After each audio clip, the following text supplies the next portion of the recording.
Hi friends అందరికీ. చాలా రోజుల తర్వాత పొలం దగ్గరికి వెళ్ళినాం. మాతో పాటు మా చిన్నిగాడు కూడా వచ్చిండు. పాపం చిన్నిగాడు ఏమైందో లాస్ట్లో చెప్తా, వీడియోని అస్సలు స్కిప్ చేయకండి. అయితే వర్షాన్ని కోసినప్పటి నుంచి అయితే మేము పొలం దగ్గరికి అయితే పోలేదండి నేను. ఎందుకంటే పొలం అక్కడ మొత్తం కోసిన తర్వాత అక్కడ ఏం పని ఉంటుంది మనకి, ఇంకా ఏముంది ఖాళీ పొలంలో పోయి ఏం చేస్తామని చెప్పి ఒక్క 1 or 2 days అయితే గడ్డి మొత్తం తరగబెడతానికైతే పోయినాం. తర్వాత అయితే అటు మళ్ళీ చూసిందే లేదు. ఇంకా ఇప్పుడైతే వర్షాలు పడుతున్నాయి కాబట్టి పొలం అయితే ఎంతవరకు వచ్చింది చూద్దాం, కనీసం ఒకసారి వెళ్దాం, ఖాళీగానే ఉన్నాము కదా టైంపాస్కైనా వెళ్దాం అని చెప్పి పొలం దగ్గరికి అయితే వెళ్ళినాక చూసరికి అక్కడ మాకు ఎలుగడ్డ దున్నేసి పెట్టిరు ఆల్రెడీ. నాకైతే తెలీదు, అంటే పక్కనే ఉంటుంది మా పొలం, అయినా కానీ నేనైతే చూడలేను అక్కడ సైడ్కి.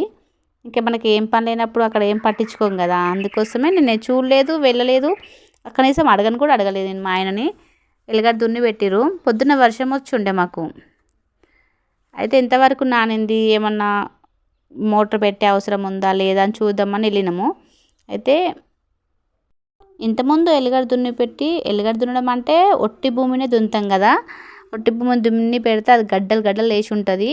ఈ చిన్న చిన్న వానకి మొత్తం మట్టి మొత్తం మెత్తగా నానిపోయి మంచిగా మెత్తగా అయిపోతుంది. తర్వాత మనం నీళ్లు పెట్టుకొని ఇంకా దాన్ని మొత్తం దున్నేసుకొని నారేయడానికి ఎట్లా అనుకూలంగా ఉంటుందో అట్లా దాన్ని మార్చుకుంటాం కదా. అయితే కొన్ని ఊర్లలో అయితే ఇప్పటికే నారు పోసిర్రంట ఆల్రెడీ. వేరే సైడ్ ఎందుకండి, మా ఊర్లో కూడా మా పక్కన కొంచెం దూరంలో నారు పోసిరు. కొంచెం కొంచెం మొలకలు అయితే వచ్చేసినాయి ఆల్రెడీ. మేమైతే ఇంకా నారు పోయలేదు.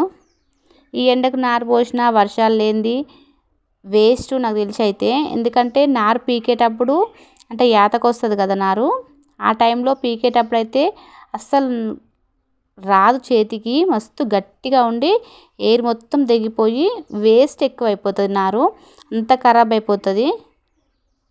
అందుకోసమే కొంచెం వర్షాలు పడిన తర్వాత కొంచెం వాన నీళ్ళకే నారు పోసినామంటే కొంచెం మెత్తగా రావడం మంచిగా ఉంటుంది. అందుకోసం అయితే ఇంకా చాలా వరకు అయితే ఎవరు నార్లు పోయలేదు. కొంచెం ముందు చేసుకునే వాళ్ళు మాత్రం నారు పోసిరు. ఆల్మోస్ట్ యాతకు కూడా వచ్చినాయి అంట కొన్ని. ఇంతకుముందుకైతే ఈ టైంకి పత్తి గింజలు పెట్టేవాళ్ళు, నార్లు పోసేవాళ్ళు, భూమి మొత్తం రెడీ చేసి పెట్టుకునేటోళ్ళు. కొంచెం వర్షం రాగానే పత్తి గింజలు కూడా పెట్టడం అయితే స్టార్ట్ చేసేది. కానీ ఈసారి అయితే ఇంకా మా సైడ్ అయితే పత్తి గింజలు అయితే మేమైతే ఏం స్టార్ట్ చేయలేదు. పత్తి గింజలు పెట్టడానికి భూమి కూడా ఏం తడవలేదు కదా. కొంచెం కొంచెం తడిసిన భూమిలో పత్తి గింజలు పెట్టినా కానీ అవి మొలకలు ఏం రావు, లోపలనే ఖరాబ్ అయిపోతాయి గింజలు. అందుకోసం అనేసి ఇంకొంచెం వెయిట్ చేస్తున్నారు పెట్టడానికైతే. మీలో ఎవరికైనా ఇట్లా అనిపించిందా, పత్తి గింజలు పెట్టడం అంత కష్టమైన పని అయితే ఏది ఉండదు నాకు తెలిసి అయితే.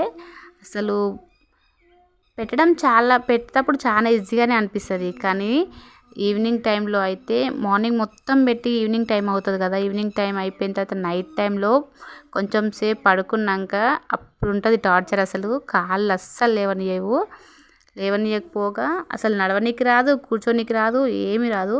ఈ పనులు అన్నిట్లలో పత్తి గింజలు పెట్టడమే పెద్ద రిస్క్ నాకు తెలిసి అయితే. నాకు రాని పని అంటే నచ్చని పని కూడా అదే. నేను అందుకే పత్తి గింజలకైతే అస్సలు వెళ్ళను. ఇంకా కొన్ని రోజులు అయితే పనులు అయితే స్టార్ట్ అవుతాయి. అసలు ఊర్లో ఒక్క పిల్ల కూడా ఇంటి దగ్గర ఉండరు. చేతగాని ముసలోళ్ళు తప్ప, చిన్న పిల్లల తల్లులు తప్ప ఒక్కరు కూడా ఇంటి దగ్గర ఉండరు. అందరూ మొత్తం పనిలోకి వెళ్ళిపోతారు. పిల్లలేమో స్కూల్కి వెళ్ళిపోతారు. ఇంటి దగ్గర ఎవ్వరు ఉండరు కదా. ఇంకా ఒక సైడ్ నుంచి పొలం దున్నుకుంటూ, ట్రాక్టర్లో పాటలు పెట్టు పొలం దున్నుకుంటూ, ఇంకో సైడు మనం నాటేసుకుంటూ ఉంటే చాలా అంటే చాలా మంచిగా అనిపిస్తుంది. అసలు మంచి స్మెల్ వస్తుంది, మంచిగా అనిపిస్తుంది. చాలా మంది ఒక దగ్గర ఉండి పని చేస్తారు కదా, చాలా మంచిగా అనిపిస్తుంది. అసలు ఇంట్లో పని టెన్షన్స్ ఇవన్నీ ఎక్కడ పోతాయో ఏమో. అసలు మార్నింగ్ లేచి ఇంట్లో పని మొత్తం అయిపోగొట్టుకొని, ఫుడ్ ప్రిపేర్ చేసి, పిల్లల్ని స్కూల్కి పంపించి, మనం కూడా బాక్స్ పెట్టుకొని మంచిగా పనికి వెళ్ళి మళ్ళీ ఈవినింగ్ వరకు పని చేసుకొని వచ్చి, మళ్ళీ నైట్ ఇంట్లో ఉన్న పనులు ఉంటాయి కదా, బట్టలు పిండుకోవడం, మళ్ళీ బాసలు తోముకోవడం, ఇలాంటి పనులు అన్నీ చేసుకొని పడుకొని మళ్ళీ మార్నింగ్ లేచి పోయినా కానీ అసలు హెల్త్ కూడా చాలా బాగుంటుంది అందరికీ. ఎందుకంటే పనిని అంత ఎంజాయ్ చేస్తూ చేస్తారు కాబట్టి పని అంటే ఇష్టం లేకుండా చేస్తే ఏ పనైనా కష్టమే, ఇష్టపడుతూ మంచిగా అనిపిస్తుంది అని చేస్తే మాత్రం ఏ పనైనా ఎంత హార్డ్ వర్క్ అయినా చాలా ఈజీగానే అనిపిస్తుంది, చేయడం కూడా చాలా ఈజీ అవుతుంది అప్పుడు. అందుకే ఏ పనైనా ఇష్టంగా నేర్చుకోవాలి, ఇష్టంగా చేయాలి. కానీ ఏదో తప్పదు చేయలేకున్నా ఇష్టం లేకుండా చేయాలని ఫోర్స్ వల్ల చేస్తున్నాం అనుకుంటే మాత్రం అవ్వదు. మా చిన్నోడైతే మట్టి చూడగానే బొమ్మలు చేసుకుంటా అని చెప్పి బొమ్మలు చేయని బొమ్మలు చేయించుకున్నాడు నాతో. ఇంకా చేయి కడేసుకొని వెళ్ళిపోదాం.